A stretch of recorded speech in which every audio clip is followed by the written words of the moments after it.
Welcome. Thank you for joining us for this lecture series on lessons not learned from the Holocaust. There are over 100 of you here. Thank you so much for joining us. And I'm sorry we're not in person, but we are in community.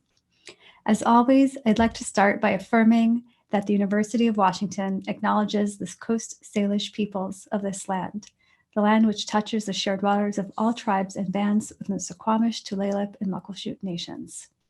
My name is Mika Huvia, and I'm the Marcia and Jay Glazer Endowed Chair in Jewish Studies here at the Strom Center for Jewish Studies in the Henry M. Jackson School of International Studies at the University of Washington. As Curriculum Chair for Jewish Studies, I'm facilitating this series of events, which is also a 2-credit course. Today's speaker is Professor Sasha Senderovich. He is an assistant professor in the Department of Slavic Languages and Literatures and in the Jackson School of International Studies. He's also, of course, a member of the Strom Center of Jewish Studies faculty. His field of study is Soviet Jewish culture. He is now completing his book, How the Soviet Jew Was Made, and has also published on Soviet-born American Jewish immigrant writers like Gary Steingart, Anya Ilunich, and Irina Rein. Together with Harriet Morav, he translated from the Yiddish David Bergelson's novel Judgment in 2017. He has also published essays on literary, cultural, and political topics in the Los Angeles Review of Books, the New York Times, The Forward, Lilith, Jewish Currents, and the New Yorker's Page Turner blog, The New Republic, and Seattle's alternative weekly, The Stranger. His lecture is titled In the Bloodlands, History and Memory of the Holocaust in the USSR. Many thanks to Professor Huvia for this introduction and for organizing the series and the course at the University of Washington on lessons not learned from the Holocaust. It's really a pleasure to be part of this series. Before I begin, I wanted to dedicate the session to the memory of a friend and colleague who died a couple of weeks ago, David Schneer, who was a person that I worked with when I taught at the University of Colorado in Boulder until 3 years ago, who was really a remarkable scholar of the Soviet Jewish experience and especially of the Holocaust in the Soviet Union. So I wanted to mention a couple of works of his that some of you may be interested in. One of them is his 2010 book, Through Soviet Jewish Eyes, about war photography and Soviet Jewish photographers who photographed the Second World War and the Holocaust in the Soviet Union. And the other one that just came out this year is called Grief, the Biography of a Holocaust Photograph, which is a book about one close reading of one photograph of the Holocaust in the Soviet Union that's pictured on the cover. So just wanted to dedicate the session in his memory. When I thought about the title for this talk, I decided to take the word Bloodlands from an influential book from about 10 years ago by Timothy Snyder, who is a historian at Yale, in which he proposed that we need to think about the period between the early 1930s and the end of the Second World War in 1945 as a period that has devastated the territories in Central and Eastern Europe that have had multiple tragedies happening there for a course of about a decade and a half, between Stalin's repressions of Ukrainian peasants to the murder of Jews by Germans in the Holocaust, that continuous territory rather for which various powers have fought continuously to control could be thought of as the Bloodlands. So I'll refer to this concept throughout, and in particular, I wanted to start with thinking about some maps that could help us kind of think about what it is that we're talking about. So this is a map of something called the Pale of Settlement, or sometimes referred to as the Pale of Jewish Settlement. This is a map from the middle of the 19th century. And this is the map. What's in yellow is the territory in the borderlands of Eastern Europe, Western Russia, Ukraine, Belarus, what today would be Lithuania, going down all the way to parts of Romania and parts of Eastern Poland, territory in which several million Jews lived and were restricted to live there by decrees of the Russian imperial government. So the Pale of Settlement existed from the end of the 18th century until 1917, when it was abolished as part of the February Revolution in 1917. This is a territory that is kind of dominant in Ashkenazi Jewish imagination, is a place from which the vast majority of Ashkenazi American Jews trace their lineage to. What people sometimes refer to as simply as Russia, but actually part of the Russian Empire that's referred to as the Pale of Settlement. So we'll be kind of going back and forth to think about this map. I'm zooming in particularly on parts that will become relevant to us. And as we go forward, something important happens with this territory, particularly as a result of the Russian Revolution in 1917, which is followed by a period that is vaguely known as the Russian Civil War. By vaguely, I mean that there are multiple wars happening all through this territory and also elsewhere on the European and Asian continent, for control between the new Bolshevik state and other nation states that were kind of arose as a result of the First World War.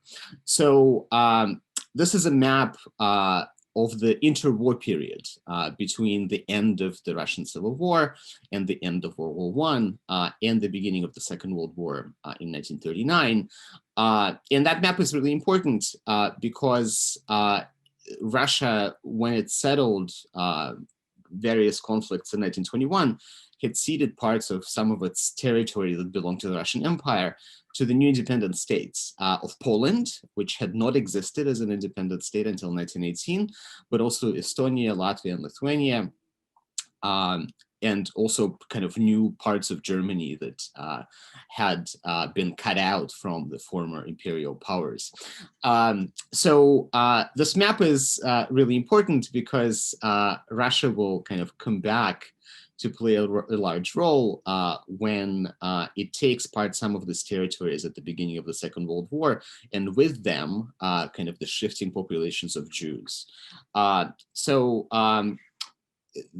In some ways, scholars of the Holocaust today may want to and have prompted us to think about the period of the interwar years as having kind of links to the subsequent period of the Holocaust on Soviet territory in various ways. So I wanted to mention one particular aspect of this, and that is that the Russian Civil War, when it occurred between 1918 and 1921, was accompanied by a large kind of large-scale pogroms, violence specifically directed against Jews, particularly in Ukraine, but in other parts of Eastern Europe as well, that at the time was the largest single violent event aimed at Jews at that point in history.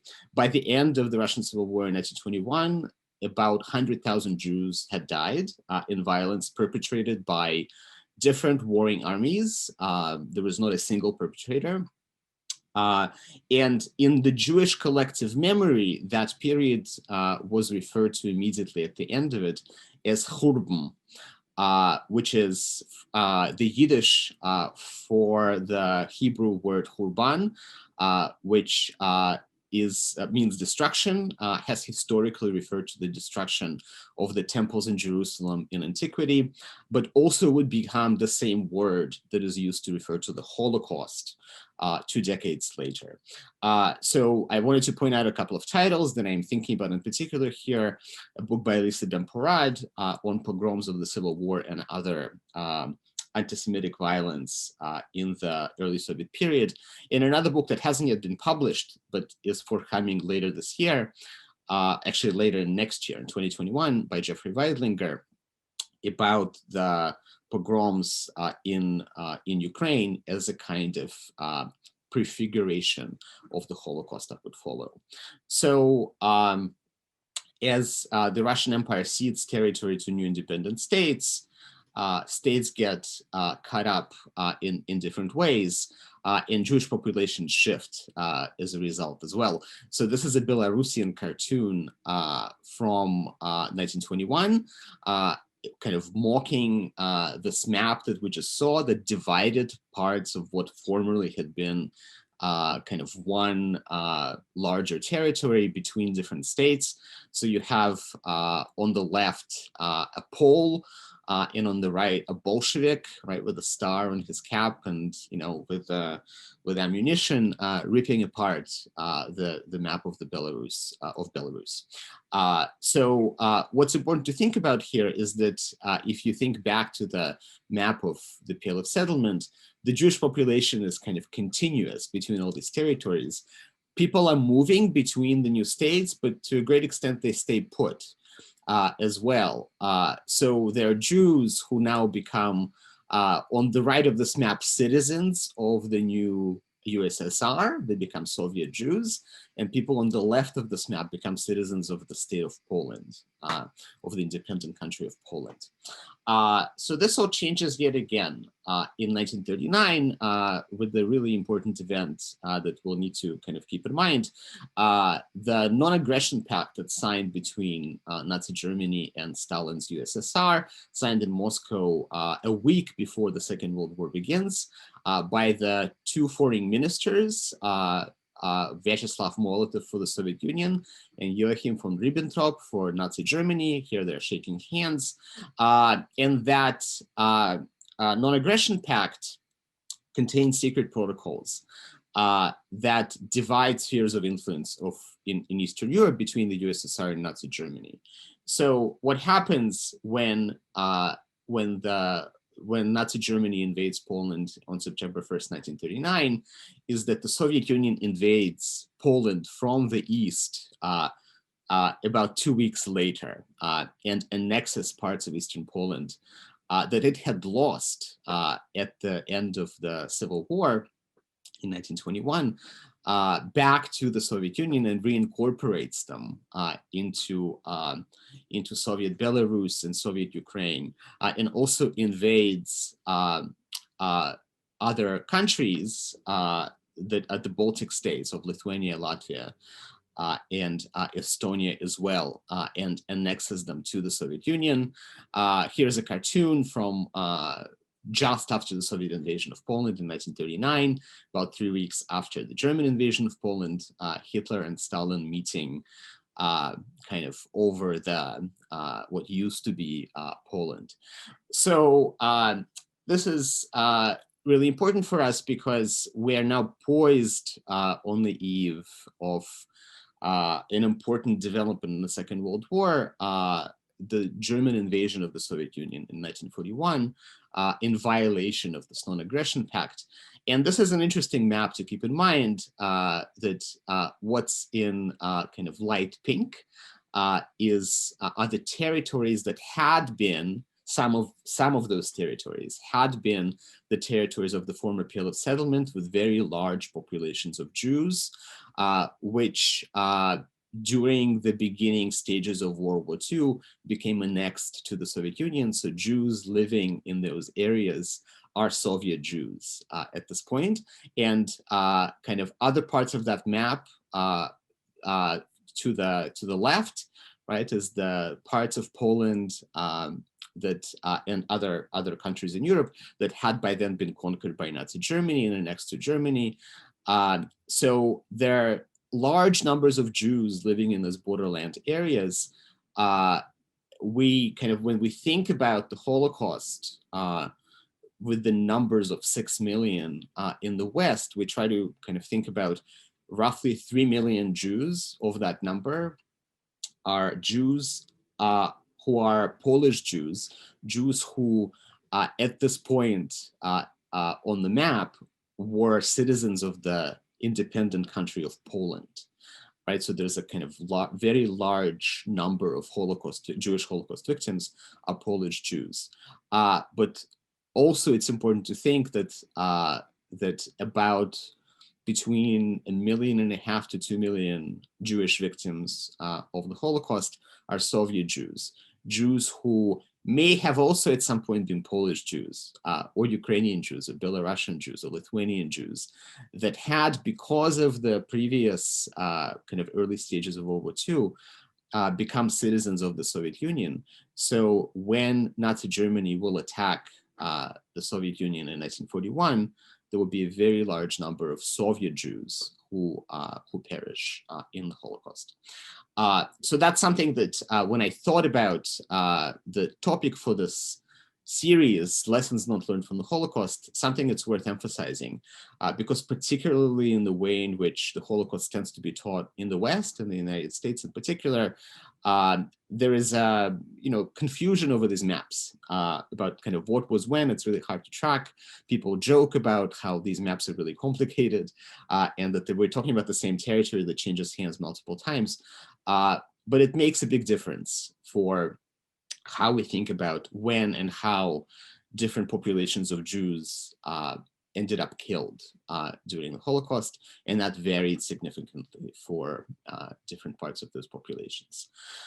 So, so kind of this is what Europe looked like on the eve of the Nazi invasion, Nazi Germany's invasion of the Soviet Union, with what's in red is the Soviet Union, which contains Belarus, Ukraine, but also Lithuania, Latvia, and Estonia, and also parts of what used to be Romania in the south of this map, and with large populations of Jews. So kind of what else happens in these bloodlands at that time, right? Going back to that term from Timothy Snyder. That becomes really important and unique to how Holocaust unfolds in the Soviet Union. It requires us to understand what had happened there before the Germans were on the scene in that territory. So through the 1930s,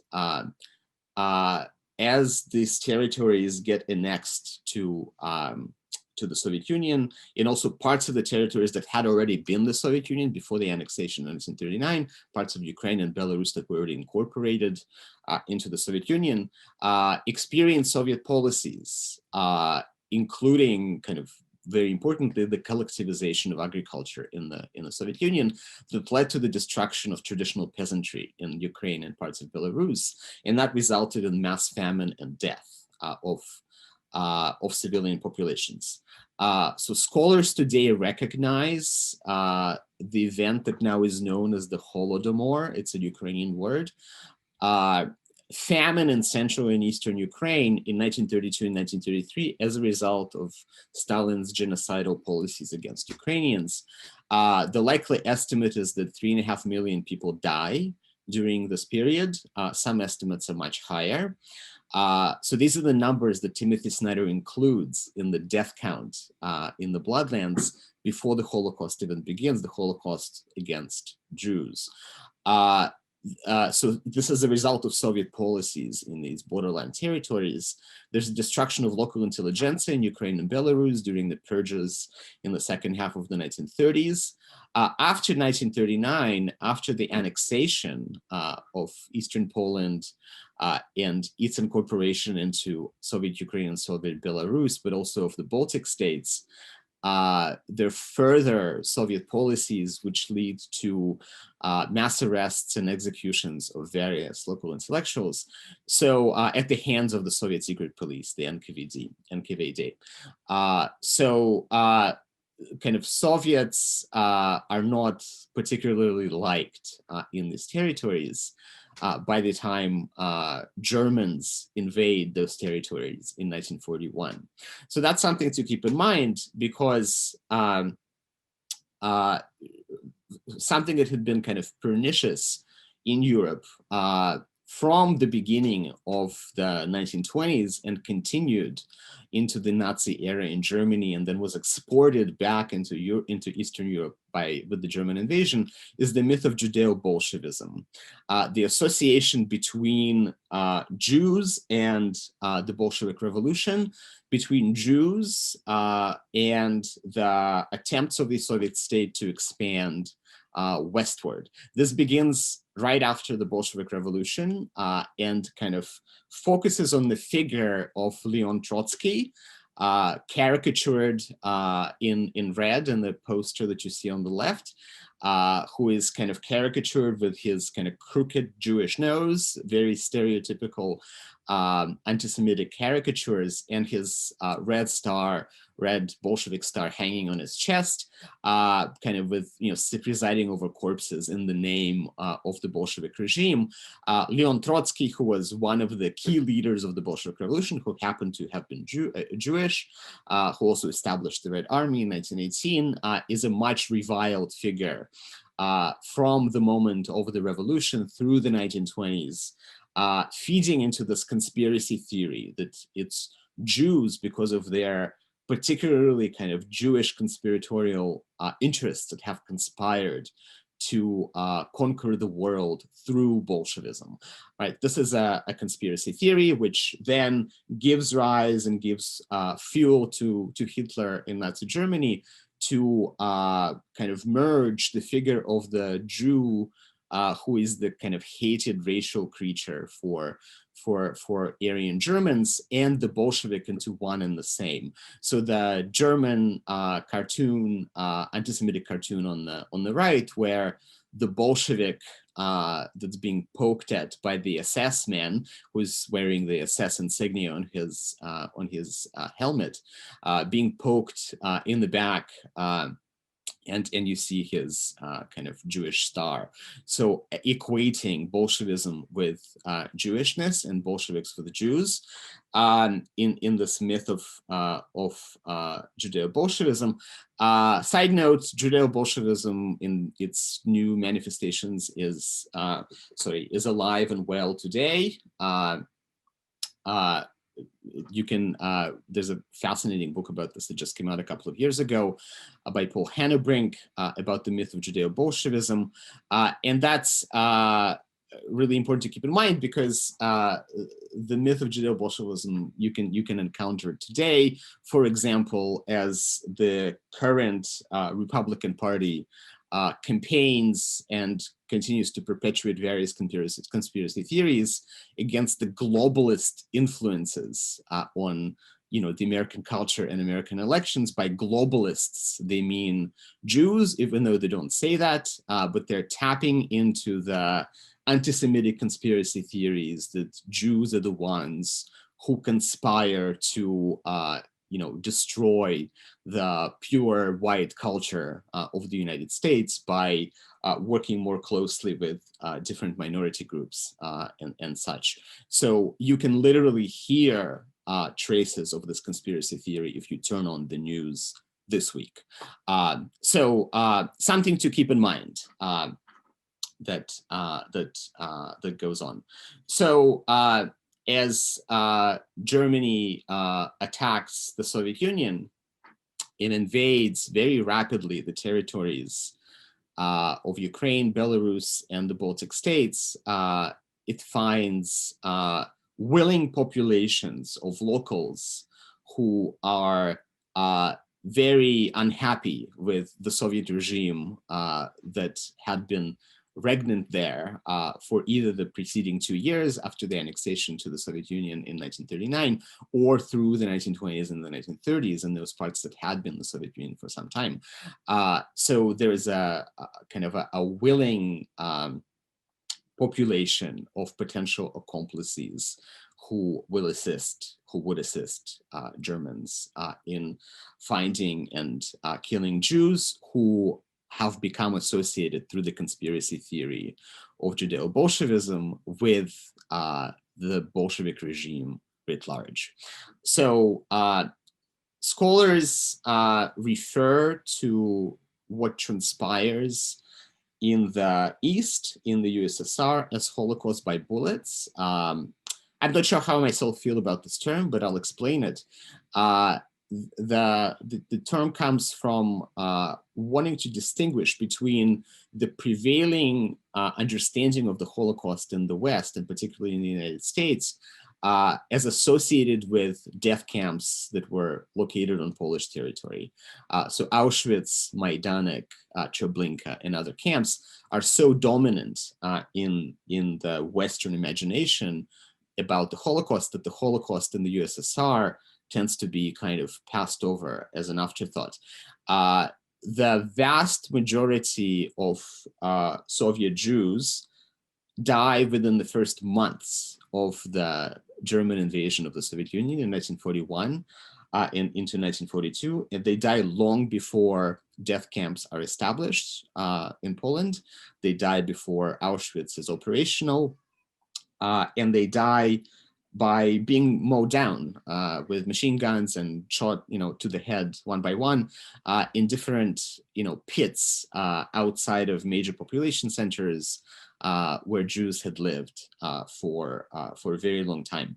So it's kind of a really important distinction, and that's one of the lessons, I guess, not learned about the Holocaust, how Auschwitz, which we tend to focus on in the West, it kind of dominates our imagination to the point of excluding these other victims that number, in almost, possibly 2 million by some estimates. So I'll just kind of mention several of the most notable killing sites in the Soviet Union. The most famous is Babi Yar. I will talk about this in a little bit. In Kiev, in Ukraine, where almost 34,000 people were killed in 2 days in late September of 1941, and then up to 100,000 total victims through much of the war, which included other groups as well, including Soviet POWs. There is a forest outside of Vilnius, what today is Vilnius, Lithuania, or Vilno, or Vilna as it's known in Yiddish, where about 100,000 people were killed between 1941 and 1944. The vast majority of them Jews from the city of Vilna, which had been half Jewish at that time. The vast majority of those killed in the early months after the German invasion of the Soviet Union, with assistance of locals who were not Germans. There was a large ghetto in Minsk, which is the today the capital of Belarus, which you hear about on the news because there's a revolution happening there, which was a place where about 50,000 Jews from Minsk were killed, but also it was a place where Jews from elsewhere in Europe were transported to. So there were some German Jews who were also in the Minsk ghetto who were killed in various sites in Minsk and also nearby. So what we're talking about is that by the time we get to the end of the war, there's a total of nearly 2 million, by some estimates, 1.5 million victims who die in parts of the Soviet Union, and they are a part of that larger number of 6 million Jews. When we think about Holocaust victims, these are the people who die before there is this well-oiled machinery of death that Nazis established once they established the death camps in Poland. So I wanted to focus on the legacy of one site and try to think about some of the ways in which both the history of what had transpired there, but also its legacy were also particularly influenced by the fact that this was a site in the Soviet Union. So Babi Yar in Kiev, Kiev was occupied by Germans in mid-September of 1941. I believe September 19th is when the Germans took Kiev. About 10 weeks later, Jews of Kiev and nearby locations were ordered to assemble in one place on September 29th, 1941, in one location. And over the course of 2 days, September 29th and September 30th, they were shot down in this ravine called Babi Yar, right outside town. And what you see is the leaflet that the Germans had circulated in Russian and also in Ukrainian, calling on all Zhids, Zhidy, of the city of Kiev. It's a pejorative term in Russian for Jews, something akin to kikes in English. It's a regular word for a Jew in other Slavic languages, including Ukrainian and Polish, but has a particularly pejorative and negative connotations in Russian.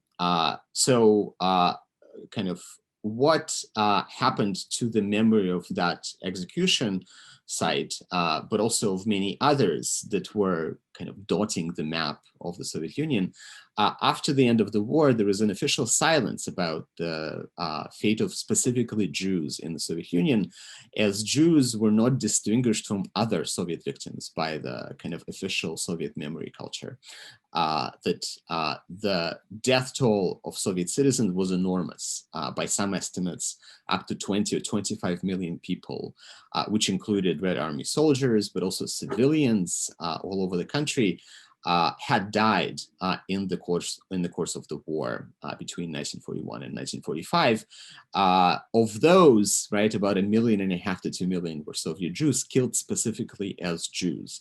But the Soviet memory culture tended to not distinguish those deaths, even though early on there were attempts to collect specifically the data on the massacres of Jews, most notably in something called the Black Book of Soviet Jewry, which began to be compiled by the writers Ilya Ehrenburg and Vasily Grossman while the war was still ongoing and prepared for publication at the end of the war, but never really published in the Soviet Union until the Soviet collapse.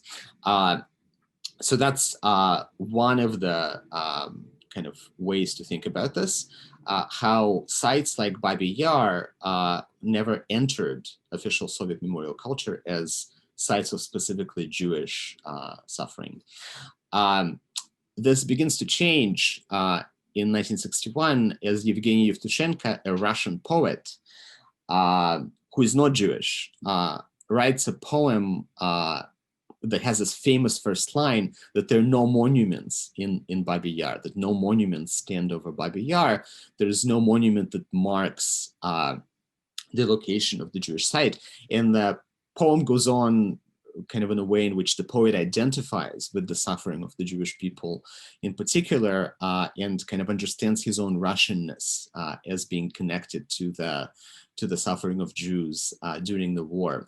So that poem became incredibly famous. Dmitry Shostakovich wrote a symphony, his 13th symphony, that was dedicated to Babi Yar and included the words of Yevtushenko's poem in it. So the official kind of Soviet culture begins to incorporate ways of thinking about Babi Yar as a site. So there is actually a Soviet monument that's put up there in 1976, but that monument kind of fails very famously to note specifically Jews as being among the victims. So what the memorial plaque refers to is that this is a site where 100,000, quote, citizens of the city of Kiev and prisoners of war were executed, right? Does not mention Jews specifically.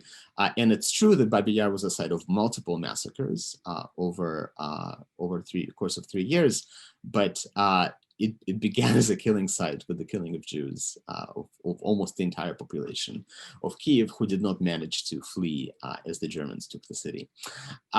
So I wanted to talk a little bit about the kind of continuation of the memory of Babi Yar in particular in Soviet and now contemporary kind of Russian and post-Soviet culture. In 1990, there's a film called Ladies Taylor that is set on the kind of course of one night before the execution in Babi Yar. Involves a family of a Jewish tailor as they debate what this order means and whether to go or not to go, whether to try to hide, and then they end up going.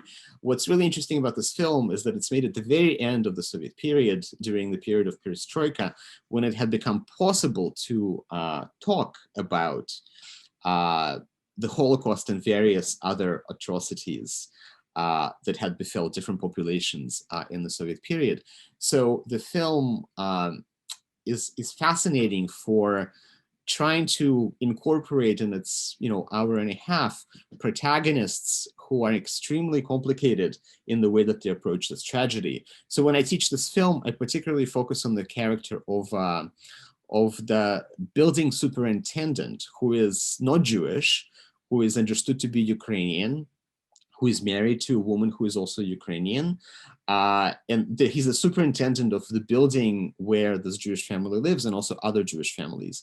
The figure of the superintendent is really important because they were the ones through whom the Germans who had taken the city were getting a sense of where Jews lived as they were compiling lists of people for execution and kind of to figure out who had showed up or not. So what's really interesting about this figure is that he's very complex because of his own traumas. He kind of at some point in the film, one of the Jews who lives under kind of his supervision asks him to slaughter a chicken. Because they assume that he would be able to do it, she's not able to do it because she really likes this chicken, and it sparks in him this intense memory of trauma from the time when he was a guard in a Stalin era gulag camp and had to kind of hack apart victims who were prisoners with an axe. Kind of this incredibly traumatic memory of violence that he had been forced to commit. And he is very uneasy as his wife is extremely kind to the Jewish family that lives there.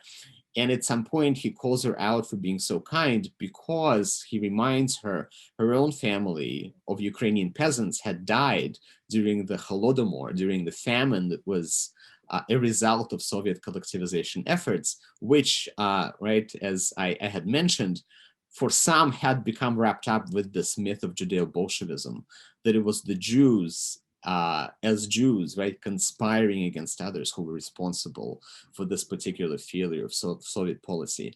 So the film, like Lady's Tale from 1990, really kind of looks at Babi Yar and its complexity as an example of many other killing sites in the Soviet Union, where Germans had found willing accomplices to the murder of Jews, and that there are reasons in which which are complicated and require nuance of us, the later scholars and teachers of this material, to understand the range of motivations that the populations of what Timothy Snyder had referred to as the Bloodlands were particularly willing to assist Germans in exterminating Jews. Let me briefly mention a couple of more contemporary works that continue to think about Babi Yar, a wonderful novel by the Russian language writer Margarita Hemlin, who unfortunately died 5 years ago. This book was translated into English last year, called Klotzvog.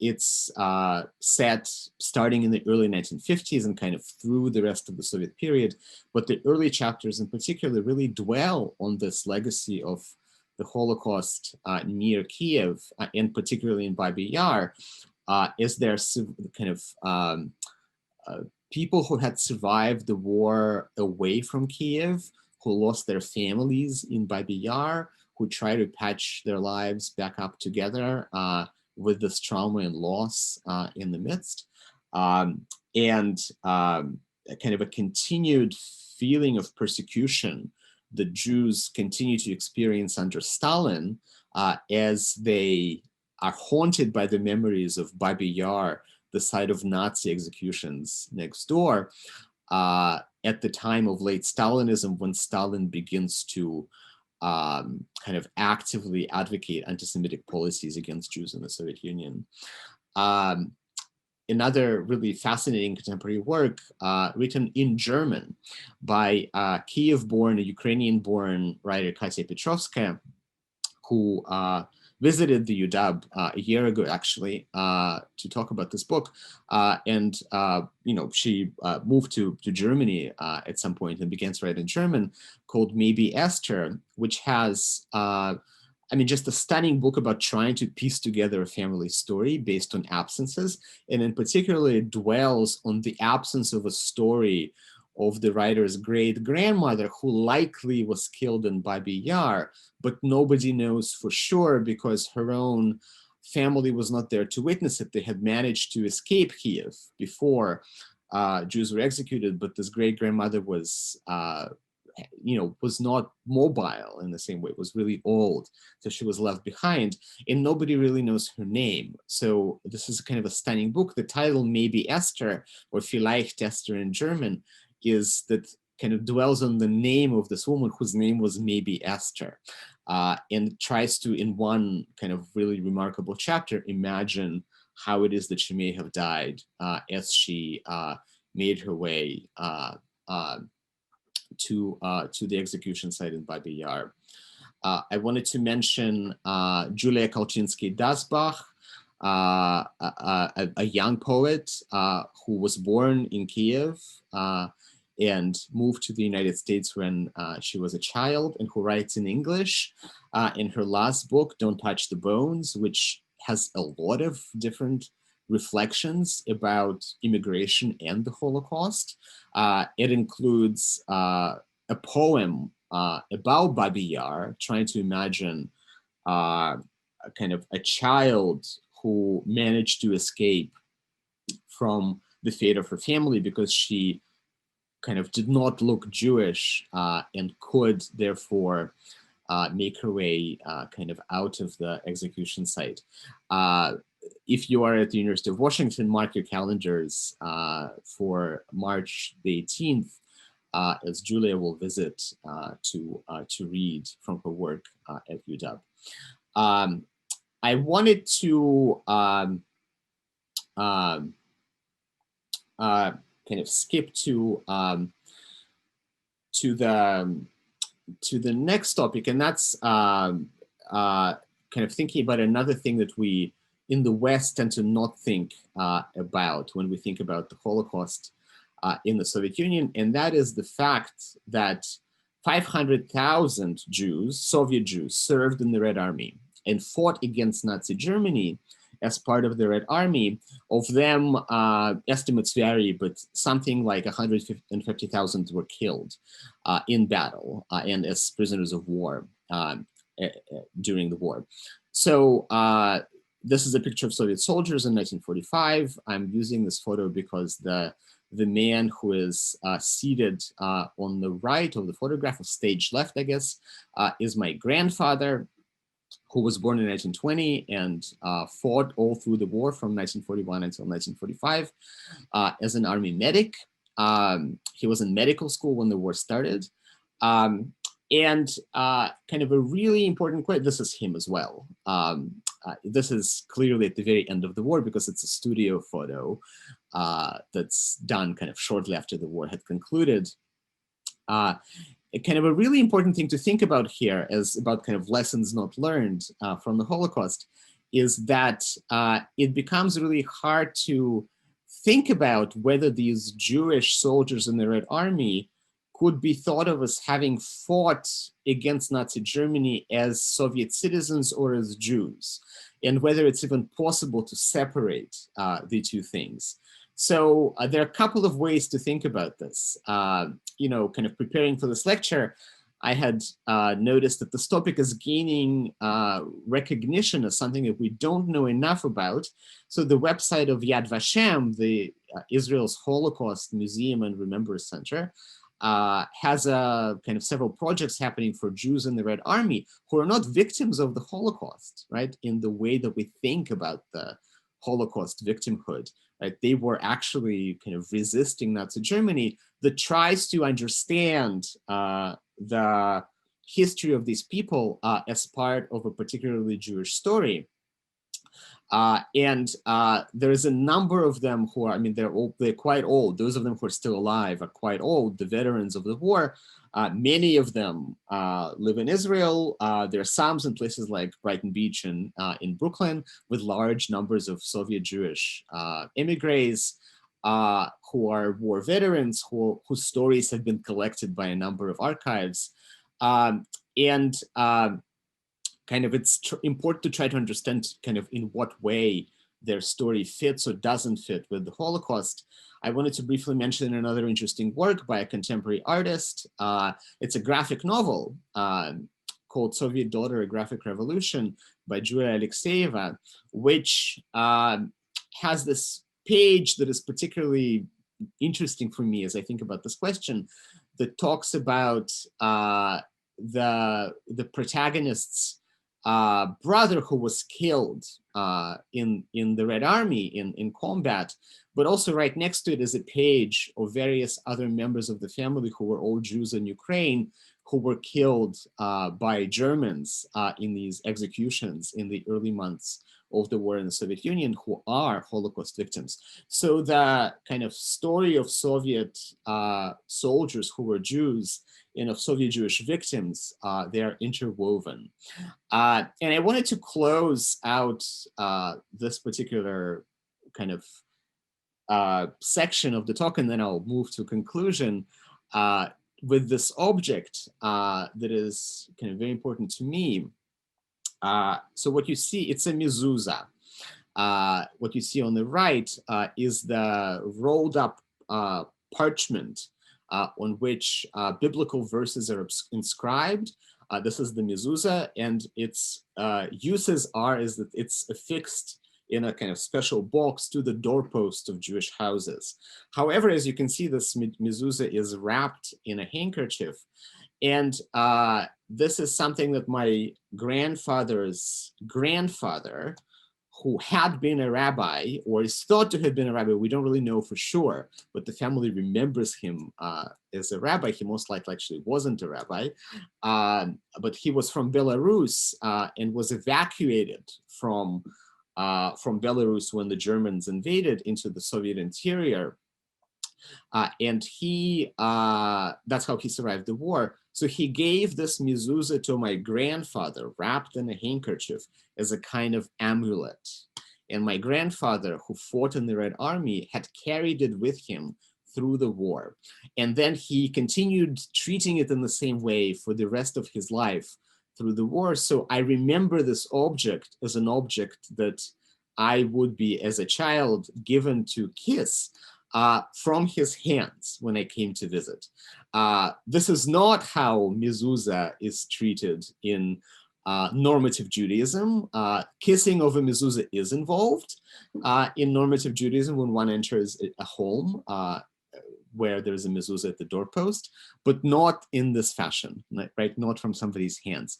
So, you know, there's something here that's really important to me, and there are many such stories, right? This is an idiosyncratic story that's kind of really key to my family history, but there are many, many other such stories in which the Jewishness of Red Army soldiers who fought against Nazi Germany is in one way or another really emphasized in the way in which their story is thought about, and maybe is an invitation for us to think about how their stories fit into what we think of as the Holocaust in the Soviet Union.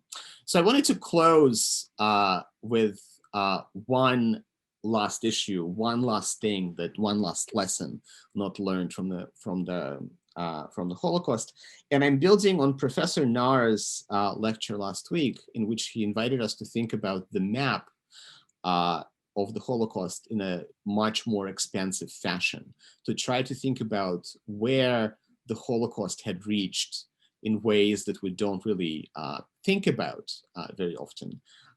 So it's important to remember, as we think about the Holocaust in the Soviet Union, a very large number of Soviet Jews survived because they were evacuated along with other Soviet civilians from Ukraine, from Belarus, from Lithuania, from kind of other parts of the Soviet Union and the West in the early months of the German invasion, kind of early days really of the German invasion in 1941. So where were they evacuated? They were evacuated into the Soviet interior, to a place, for example, like Ufa, which is in the Ural Mountains, which is a city where my family, or parts of my family, were evacuated to, including the grandfather who gave my grandfather the mezuzah.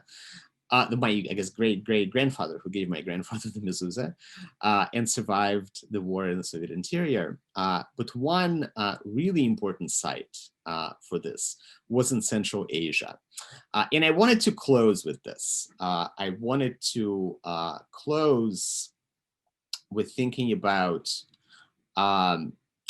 the place of Central Asia on the map of what we think of as the Holocaust and what we think of as victimhood and what we think of as survival of Jews who survived the war in places like Kazakhstan, which became a kind of dumping ground for Jews, but not only Jews, other people as well. So I wanted to close with a song from this remarkable album from 2018 called Yiddish Glory. And just one quick word about it before I play you the song. It's an album of Yiddish songs that were collected in the 1940s by Jewish ethnographers. And they were collected from Jewish Red Army soldiers, from Jewish civilians, who were in the rear, kind of working in factories. And they're songs not by poets, right? Not by professional poets. They're songs by kind of words written by everyday people, which imagine a range of things about the experience of the war and the Holocaust that we don't really tend to think about. So the song that you heard before we began this lecture comes from this album. And the words of that song are about two lovers taking a walk in the woods before one of them, the man, goes off to the war, and he tells his beloved that, you know, I will be back, and when I will be back, I will have shot at the Germans and it will have destroyed Hitler. And it has this kind of vengeful spirit to it that we don't tend to think about when we think about Jews and the Holocaust, about whom we think of as victims who meekly went to the slaughter.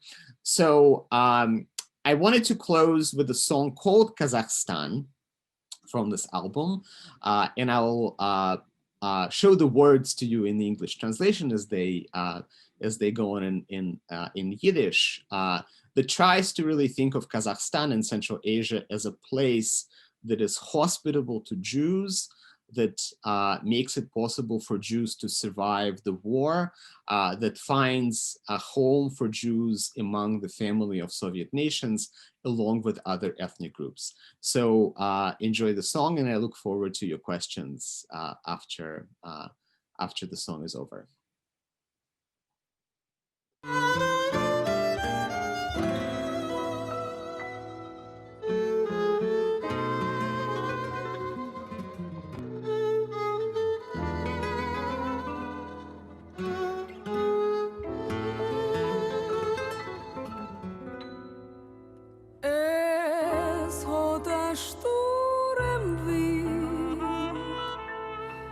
Mir gebracht in Asien rein. Und ich weiß schon gut, dass sie ist do Land Kasachstan, Kasachstan.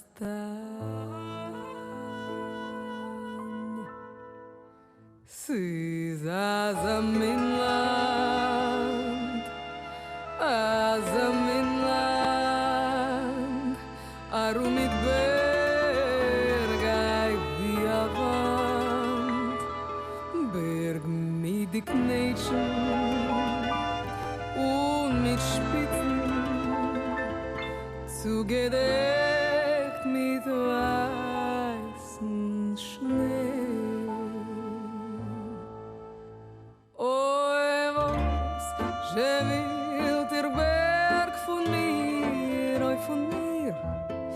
oi von mir, sie seid euch het mir geworden, oi feind mir, komm, sich schon gelitten an a Schier, von Gebäuern und bis heint, jetzt kommt zu der Mischpoche noch ein Glied. Bei uns bist du a Bruder, der zu weinen und zu klagen. Und die Berg tut mir sang, jetzt kommt zu der Mischpoche noch ein Glied. Bei uns bist du a Bruder,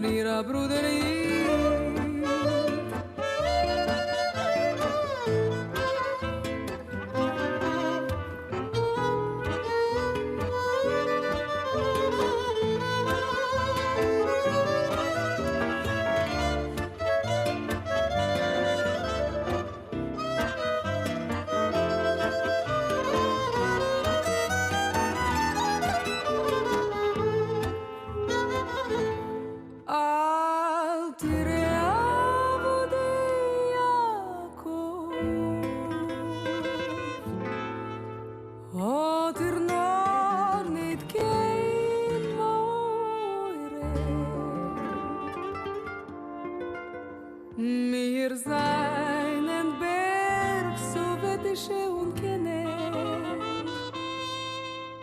kennenlernen store,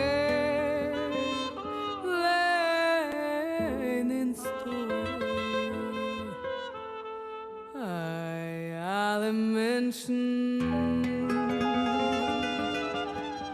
ei, seinen Brüder, von den Taten, von den Mame, von den Mischpoche, alle Glieder, leben mein uns zusammen.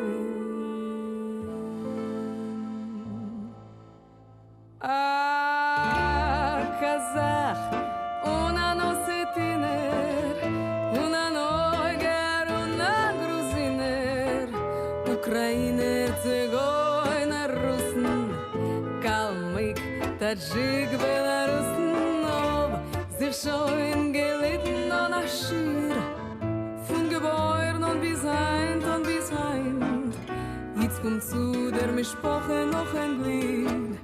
Bei uns bist du a Bruder, in der Ruf, zu weinen und zu klagen.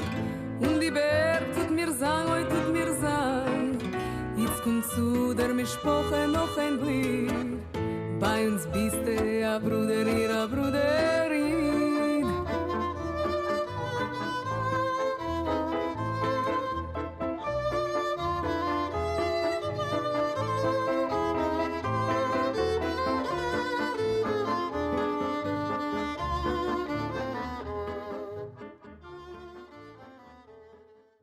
What a wonderful song you ended with there, Sasha. I just love that. Such a universalistic spirit. Do you want to say a couple more words about it before we go into the Q&A? Yeah, I mean, it's such a, in general, this is a wonderful album. If folks were interested in this, I really encourage people to listen to more of it. I mean, this song actually occurs twice on that album. There are two different singers who wanted to perform it differently. The version that you heard is sung by Sophie Millman, who is a jazz singer who actually was born in the same home city as my city in Ufa in the Soviet Union, because her family had been evacuated there during the war. And it turns out that her grandfather was my mother's boss. So there's like, I didn't actually know of this name until I kind of started querying, and then she immigrated to Israel as a child and then to Toronto. But it's an interesting song because it imagines, as I mentioned, sort of map of the far reaches of these European tragedies to places that we don't often think about. And Kazakhstan is one of them, and also other places in Croatia is just such a place into which not just Jews, but so many other Soviet citizens were evacuated in wartime, but also, and this is actually one of the questions that was already asked in the Q&A, a question that was asked by Razel about what happened to Jews who escaped to Russian-occupied Poland and were deported by Russians. So Kazakhstan was also a place where Poles were exiled by the Soviet regime, but also many others. Chechens, a whole population of Chechens were deported by Stalin from the Caucasus to Central Asia in hundreds of thousands of people, Crimean Tatars. It's just such a fascinating kind of mixing sort of melting pot, if you think of it that way. As Anna Sternches, who directed this project of Yiddish Glory, refers to it. That is just sort of really interesting to think about as part of the map. Yeah, it's just, I'm thinking of all the lectures we've heard this term. That was the most like positive ending in a way. Like it's just so, it was really beautiful. Okay, we have many questions. So let me start with a question from a student. The student writes, Professor Senderovich describes the history of the whole area from the onset of the Russian Revolution to the end of World War II as a place of so much death, from the specific pogroms against the Jews, right, to the 3.5 million deaths from famines created by collectivization. So could all of this death have desensitized the people of the area and made it easier for them to collaborate with the Germans in the killing of the Jewish people? Thank you for the question. It's a really good question. I don't know if desensitized is kind of the word that would come to mind. It's more that so many different groups of people experienced such kind of massive, devastating tragedies in that particular kind of part of Europe that Tim Snyder calls the Bloodlands. That and there's ways in which power shifted hands for between multiple parties for such a long period of time, that people who were particularly hurt in this or that tragedy would then turn against people that they assumed to have been the perpetrator or associated with the perpetrators of that tragedy. So if you take the kind of Stalin's genocidal policies towards Ukrainian peasants that resulted in millions dead, Jews are not responsible for that policy, but Jews had been associated with Bolsheviks, and there were not a small number of Jews among the Bolshevik elite and kind of in the leadership of the Soviet state, so that in places like that, once the Germans occupy those territories that had been parts of the Soviet Union, Jews become a kind of ready target of kind of what's perceived to be a possibility for vengeance. And this is a really, really complicated question because, and sometimes it's hard to even think about victim and collaborator in all these categories. There's a really important new book by Michael Rothberg, who is a professor at UCLA, that tries to think in a much more nuanced way about these differences between victimhood and collaboration and perpetrators as well, that I can put down in the bibliography that we're compiling for the talk. But I'll just mention that there's, I'm not a historian. I'm a scholar of literature, so I look to films, to literature for answers to these questions. And there's some really interesting literary work that, for example, there's a novel that was just translated into English by Friedrich Gorenstein, who was a Soviet Jewish writer. And it's set, somehow the name escapes me at the moment, but I'll find it for the bibliography. It's set right after the war in Ukraine.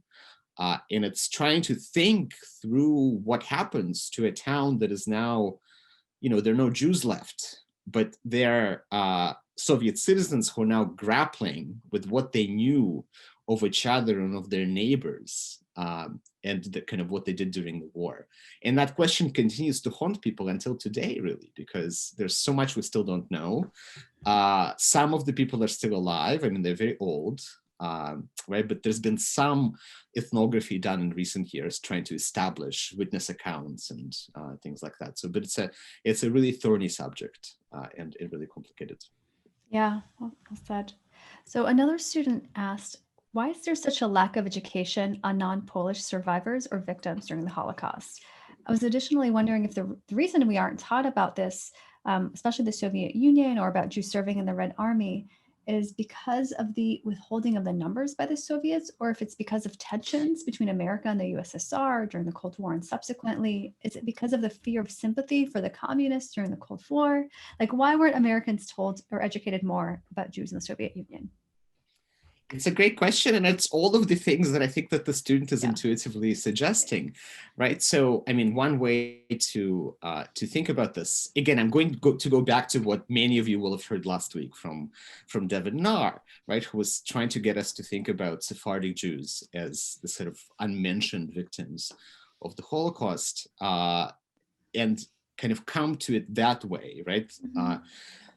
I think especially the Western imagination and the American imagination in a way, in the way that the American Holocaust education happens in high school, the story of Polish Jews is so dominant because, well, most of the Jewish victims of the Holocaust were Polish Jews, right? But also so much of what people think of as the Holocaust had taken place on Polish territory, specifically in death camps that were placed by Germans on Polish territory, and specifically Auschwitz, that those places came to dominate kind of Western imagination, including through popular culture, right? And film, Schindler's List, things like that, that there's certain things that are at the ready access to a kind of a generally educated American person that tend to associate Holocaust with a particular set of Jewish victims and a particular geography.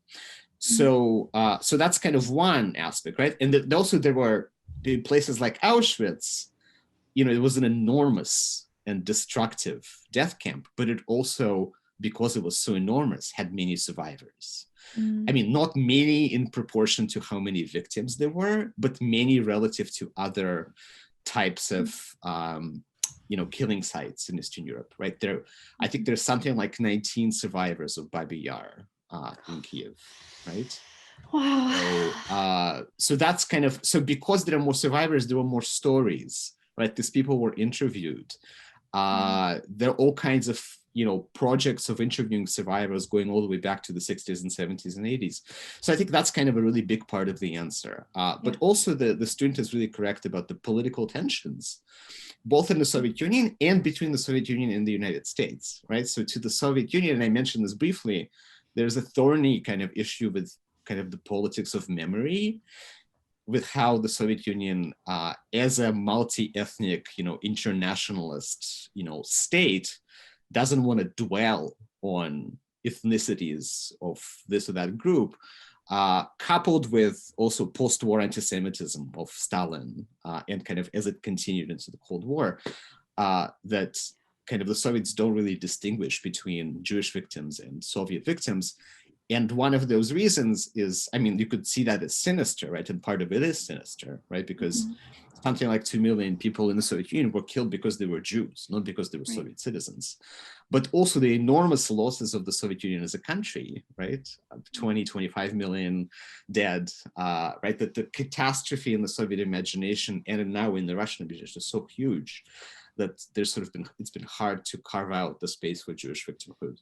And then, Cold War, right? That there is, right, there's a particular kind of sort of vision of the relationships between the two countries where something fits and something doesn't fit. So I have a lot more to say about that, but that's kind of something that I, am trying to research now, actually. So. Oh, excellent. Okay, we're trying to squeeze in as many questions as we can. Daniel Gray asks, where he says, "Thank you for your candor regarding the use of globalists as a dog whistle for Jewish conspirators. How do you account for the persistence of these ideas, and how do you recommend combating them when we encounter them?" Oh boy. I mean, this is a, I mean, we're living through, what is hopefully the final stages of a particularly destructive presidency that will undoubtedly continue evolving and staying with us for the foreseeable future.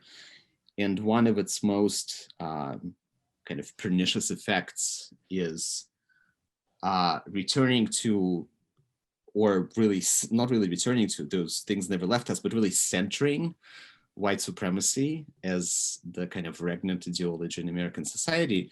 And one thing to understand about white supremacy is how central anti-Semitism is to white supremacy as a structuring kind of myth, right? That the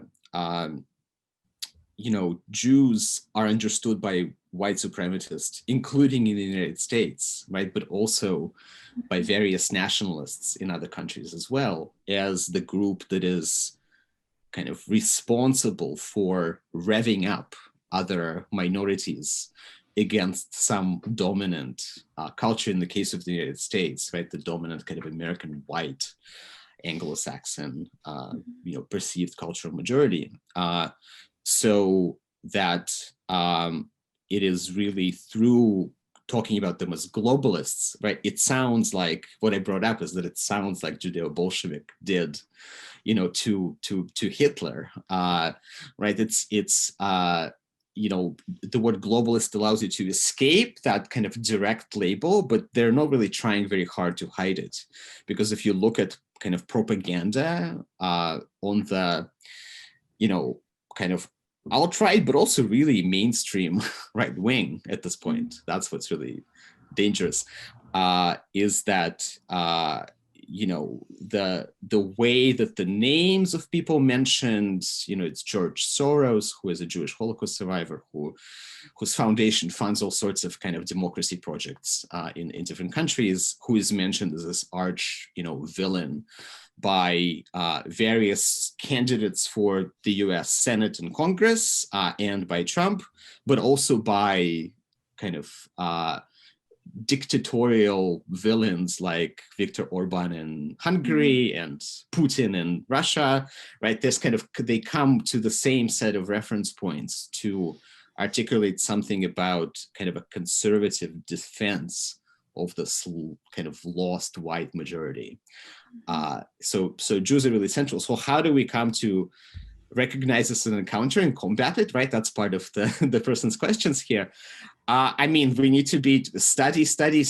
I mean, we need to be, really be extremely attuned to critical perspectives on this history and present that allow us to recognize those things and that allow us to, in the clearest way that we can, in those circles in which we run, right, whether it's our families or our communities, to really be able to explain to people how this kind of propaganda works, right? Yeah. And what historically, right, its end result could look like. Yeah. Right. So that's the. Yeah. So the best thing is to inoculate people against believing the conspiracy theories. Okay, I'll try to squeeze in 2 questions really quick. What's the Russian term for the Pale of Settlement? And were the pogroms committed only against the Jewish population or also against other minority groups? So the Pale of Settlement is Черта оседлости in Russian, which, I mean, that's what it means. It means a kind of a line of where you can live. The Yiddish term is Tchum HaMoishev, which is the same as Hebrew Tchum HaMoshav. Oh wow! Right, so so it's really Hebrew, right? But it's Tchum HaMoshev, which is the same, right? I don't know, like that's it's the same kind of terminology. Yeah. Pogroms. So the term has a really interesting kind of resonance. It's a Russian word, right? So historically, a pogrom is a specific Russian word used to describe specifically a violent, outbreak against a Jewish population, the Jewish population in Eastern Europe, right? So the kind of historic kind of notion of that term is that. However, because we have been talking about pogroms for a very long time, right? Kind of historically, pogroms, the usage of the word goes back to the 1880s. The word is made it into English, right? So if you look it up, it would be in Merriam-Webster, right? It's kind of crossed over into English and still has that original meaning of violence against Jews, but it has gained much wider circulation to refer to, let's think of the American context, right? So the massacre of the Black Wall Street in Tulsa, Oklahoma in 1921 can be and has been described as a pogrom, right, of a Black community. There are pogroms in race riots in Atlanta, Georgia, in the turn of the century, et cetera, et cetera. So there's a way in which that term has been used. And moreover, I always think in books for people to kind of think with. There is a new book by a colleague of mine at UCSD, Amelia Glazer, who also was at UW actually a year ago. And it's a book about Yiddish poetry and kind of international circulation of stories of the Jewish experience as they were applied by Yiddish poets towards other populations. So there's a chapter about the word pogrom, right? And the way in which American Yiddish poets, but also Soviet Yiddish poets, write about things like the, lynchings in the South in the Jim Crow era, by lending that word and lending that experience of kind of Jewish experience of violence to another community, to both empathize with that experience, but also to provide kind of a critical way to understand to understand it on its own terms. So it's a really interesting word. It's used very, very widely, but that original term is specifically against Jews in Russian. But I am by no means a stickler for the originalist usage of the term, right? It's come to a much wider and prominent use, and it's helpful to see in those contexts. Yeah, so she reminds me of Nick Barr's explanation of the term multi-directional memory. That's a really good example, actually. Also Michael Rothberg, right? So we're coming back to that's same scholar that I just referenced. Oh, amazing. Yeah. Okay. We have to end this great webinar. I want to thank you all for being here. Thank you, and do continue to join us. Students, a reminder that UW has mental health resources available to you. Students enrolled in the class, you can see me in 10 minutes. Do join us for the 8th annual Ladino Day on December 6th. We'll be talking about revolutionizing Ladino from the printing press to the smartphone. And please don't forget to come back next week for a presentation by Dr. Frederick Michael Lawrence. He's a senior lecturer in international studies, and he will speak about genocide in Myanmar, the case before the International Court of Justice. So we're finally kind of going into the comparative perspective. So I hope you'll join us next week. Thank you so much for being here. We will now end the webinar. Thank you again for coming.